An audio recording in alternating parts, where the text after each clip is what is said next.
واقعی عقل مند خواتین اس بیان کو سنیں گی تو وہ جو مسکنسپشن پیدا کیا جاتا ہے کہ جناب اسلام میں عورتوں کو آزادی نہیں ہے، جناب اسلام میں عورتوں کے لیے گھٹن ہے، اللہ اکبر، ذرا پہلے اسلام سے پہلے کے حالات پڑھو اور اس کے بعد اسلام کے آنے کے بعد عورتوں کو کیا شاندار مقام میرا دین دیتا ہے۔ اللہ کے نبی نے دا بیسٹ لوگوں کی جب مثال بیان کی، بہترین لوگوں کی مثال بیان کی، تو نبی پاک فرماتے ہیں، ترمذی کی حدیث ہے، سب سے بہتر وہ ہے جو اپنے اہل کے لیے بہتر ہو، یعنی اپنی فیملی کے لیے بہتر ہو۔ اور آقا فرماتے سنو میں تم سب سے زیادہ اپنے اہل کے لیے بہتر ہوں۔ نبی پاک سب سے زیادہ اپنی فیملی کے لیے بہتر۔ نبی پاک علیہ الصلوۃ والسلام سے ایک شخص نے پوچھا حضور شوہر پر بیوی کا کیا حق ہے؟ تو آپ نے فرمایا جب وہ کھائے یعنی شوہر کھائے تو بیوی کو کھلائے، جب لباس پہنے اسے بھی پہنائے، اس کے چہرے پر نہ مارے، اسے بدصورت نہ کہے، اور اگر سمجھانے کے لیے اس سے علیحدگی کرنی پڑے تو گھر میں ہی علیحدگی کرے۔ اللہ اکبر۔ ایک بار حضرت عمر فاروق رضی اللہ تعالیٰ کی بارگاہ میں، سنیے گا بڑا دلچسپ واقعہ۔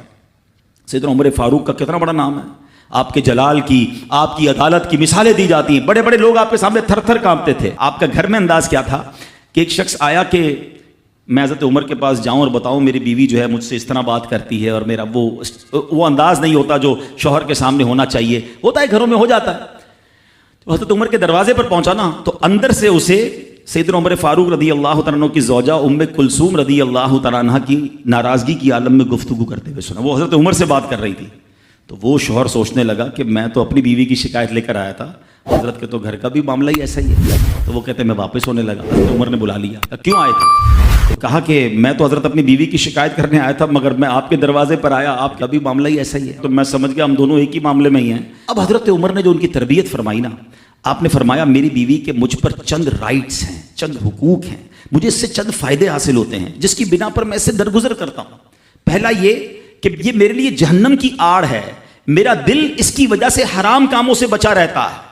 نمبر دو، جب میں گھر سے نکل جاتا ہوں یہ میری خزانچی بن جاتی ہے، یعنی میرے مال کی نگہبان بن جاتی ہے، میری دھوبن بن جاتی ہے، میرے کپڑے دھوتی ہے، میرے بچے کی پرورش کرتی ہے، میرے لیے روٹیاں اور کھانے پکاتی ہے۔ تو وہ شخص کہتا ہے یہ سارے فائدے تو مجھے بھی اپنی بیوی سے حاصل ہیں، تو میں تو کبھی درگزر سے کام نہیں لیتا، وہ مجھے کہتی میں اسے لڑنا شروع کر دیتا ہوں۔ کہتا آج آپ کی بات سے نصیحت مل گئی، اب میں اپنی بیوی کی چھوٹی موٹی باتوں کو میں بھی درگزر کرتا ہوں۔ کتنی پیاری بات بتائی، ہم وہ ساری باتیں بھول جاتے ہیں، ایک غلطی پر پکڑ لیتے ہیں، ایک غلطی پر ڈانٹتے ہیں، ہر غلطی پر جناب ایسا نہیں ہوتا، ہر غلطی کی سزا سزائے موت نہیں ہوتی ہے، ہم غلطیاں نہیں کرتے۔